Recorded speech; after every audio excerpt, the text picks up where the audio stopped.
Terima kasih Syafiqah di studio Selamat Pagi Malaysia. Salam sejahtera, cerita pagi Sarawak pagi ini masih juga berkait rapat dengan situasi banjir.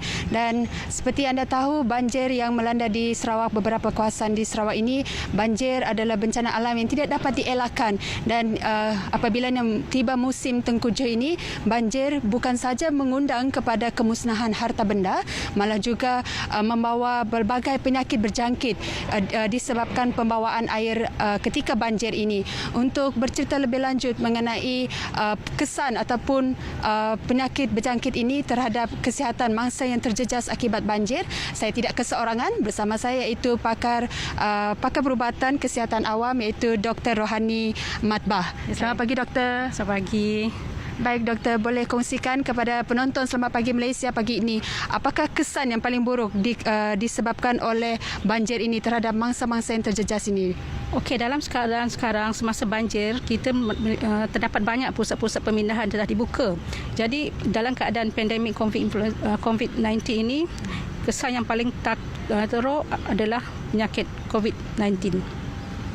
Baik Doktor, apakah jenis-jenis penyakit yang disebabkan oleh banjir ini yang boleh memudaratkan kesihatan manusia ketika ini Doktor? Okey, dalam keadaan banjir, berbagai jenis penyakit boleh disebabkan. Satu adalah penyakit bawaan makanan dan juga air, di mana seperti mendapat penyakit keracunan makanan, ceret-beret, diarrhea, taun dan juga kolera.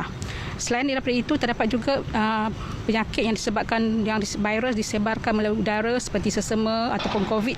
Buat masa ni yang kita takut adalah COVID-19 ya. Sebab itu kita memastikan kawasan-kawasan pusat pemindahan sementara dijaga dan mematuhi segala SOP bagi memastikan tiada kejadian berlaku di kawasan di pusat pemindahan sementara ini. Selain daripada itu, terdapat juga penyakit yang disebabkan oleh persekitaran seperti penyakit kencing tikus, penyakit-penyakit yang disebabkan oleh bawaan vektor seperti denggi dan juga malaria.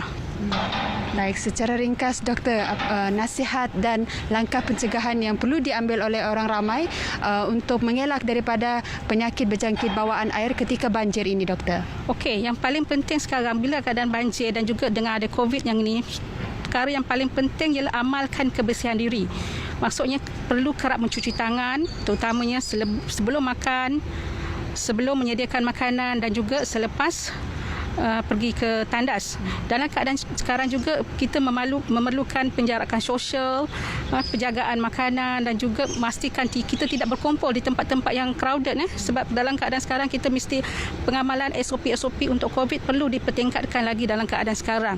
Dan juga untuk kawalan penyakit bawaan makanan, perlu juga amalkan makanan yang selamat dan juga minum minuman yang telah dimasak, dan pastikan makanan kalau boleh kita makan makanan yang panas dan jangan biarkan makanan itu terdedah lebih daripada 4 jam.